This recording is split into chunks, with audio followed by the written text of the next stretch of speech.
Hello student, मेरा नाम है राहुल सिंह और बूस्टर क्लासेज में एक बार फिर से आपका स्वागत है। तो यदि आप भी घर से ही 9th, 10th, 11th और 12th की कंप्लीट तैयारी करना चाहते हैं तो इस चैनल को सब्सक्राइब करके बेल आइकन जरूर दबा लें। तो आज के इस वीडियो में हम लोग गॉस की प्रमेय का प्रयोग करके किसी अनंत विस्तार के चालक चादर के कारण विद्युत क्षेत्र की तीव्रता ज्ञात करेंगे। तो बिना टाइम वेस्ट किए चलिए शुरू करते हैं।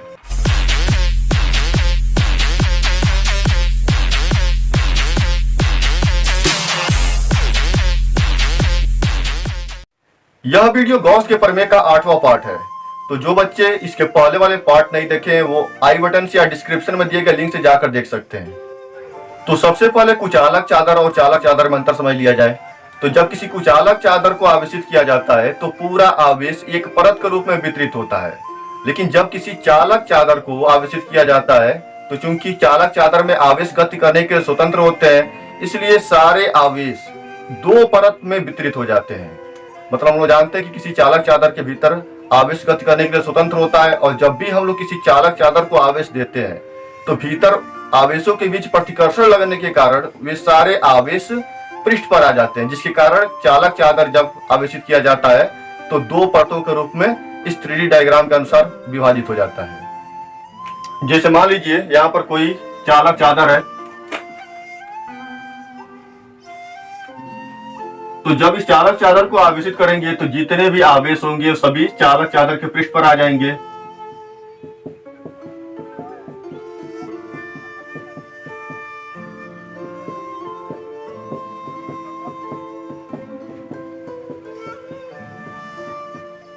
तो यहां पर दो चादर बन रहे हैं। मान लिया जाए कि यह चादर पहला चादर है और यह चादर दूसरा चादर है। मतलब यह एक ही चालक चादर है, लेकिन इसमें आवेश दोनों पृष्ठों पर वितरित होने के कारण दो चादरों के रूप में विभक्त हो गए हैं।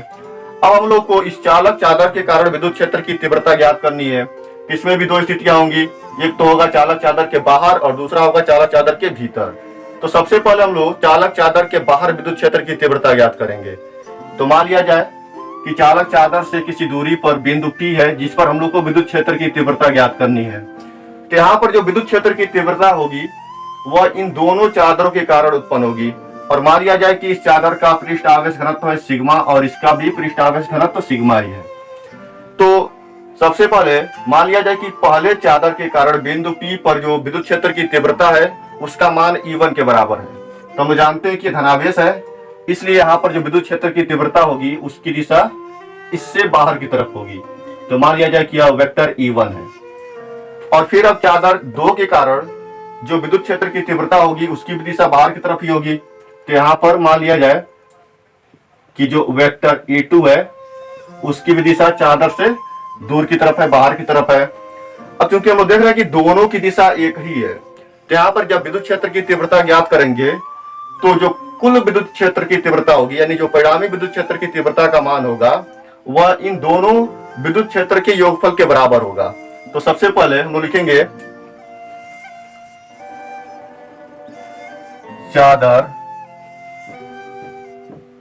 फर्स्ट के कारण विद्युत क्षेत्र की तीव्रता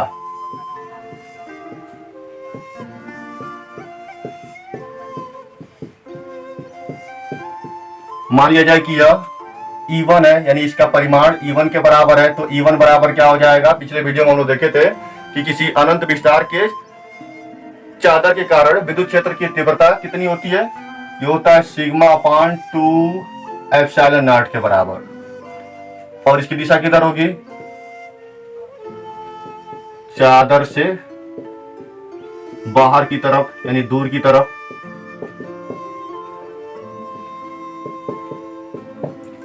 फिर अब चादर सेकेंड के कारण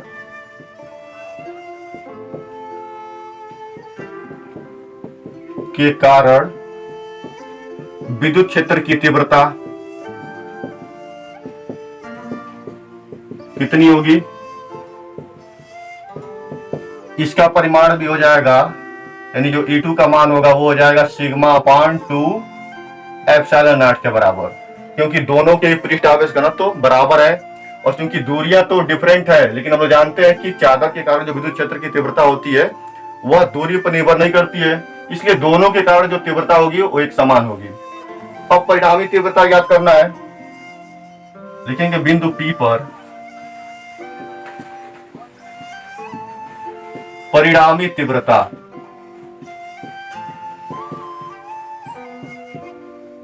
यह मान लिया जाए कि E है, तो E बराबर क्या हो जाएगा, E1 प्लस E2। यहां पर दोनों के परिमाणों को जोड़ देंगे, इसलिए जोड़ेंगे क्योंकि दोनों की दिशा सेम है। अब दोनों का मान रख दिया जाए तो E बराबर क्या हो जाएगा, अभी हम लोग देखें कि E1 का मान है sigma upon 2 epsilon not plus E2 का मान क्या है, तो सिग्मा अपान 2 एप्सिलॉन नॉट। जब इन दोनों को जोड़ेंगे तो हो जाएगा ये 2 सिग्मा अपान 2 एप्सिलॉन नॉट। 2 से 2 कैंसिल हो गया, तो E का मान क्या हो जाएगा, E का मान हो जाएगा सिग्मा अपान एप्सिलॉन नॉट। मतलब यहाँ पर जो विद्युत क्षेत्र की तीव्रता ज्ञात हो रही है वह कुचालक चादर के कारण जो विद्युत क्षेत्र की तीव्रता ज्ञात हुई थी उसके दोगुने के बराबर है। यहां तक क्लियर हो गया, तो इसको नोट कर लीजिए।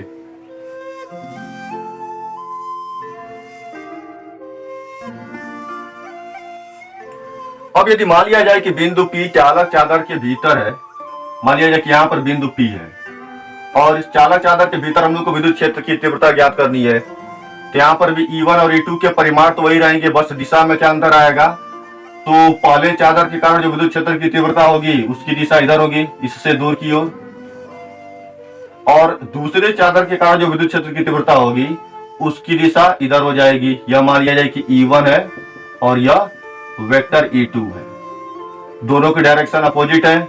और इसलिए अब यहाँ पर क्या करना है, यहाँ पर तो पहले हम लोग क्या किए थे, दोनों तीव्रताओं को जोड़े थे क्योंकि दोनों की दिशा एक ही थे, लेकिन यहाँ पर दोनों की दिशा विपरीत है और विपरीत दिशा के कारण क्या करेंगे, इसको हटाएंगे, तो यहाँ पर माइनस आ जाएगा, फिर यहाँ पर भी माइनस आ जाएगा, और जब इन दोनों को घटा देंगे तो दोनों का परिमाण बराबर है, इसलिए यहाँ पर विद्युत क्षेत्र की तीव्रता 0 के बराबर हो जाएगी। तो हर बार की तरह इस बार भी चादर के भीतर यानी चालक चादर के भीतर विद्युत क्षेत्र की तीव्रता 0 है। गोली चालक के बारे में जब पढ़े थे तो उसमें भी हम लोग देखे थे कि चालक के भीतर विद्युत क्षेत्र की तीव्रता 0 होती है, और यहाँ पर भी हम लोग देख रहे हैं कि चालक चादर के कारण विद्युत क्षेत्र की तीव्रता उसके भीतर 0 होती है, जबकि उसके बाहर कितना होती है, सिग्मा अपान एप्सिलॉन नॉट के बराबर। क्लियर हो गया, तो इसको भी नोट कर लीजिए।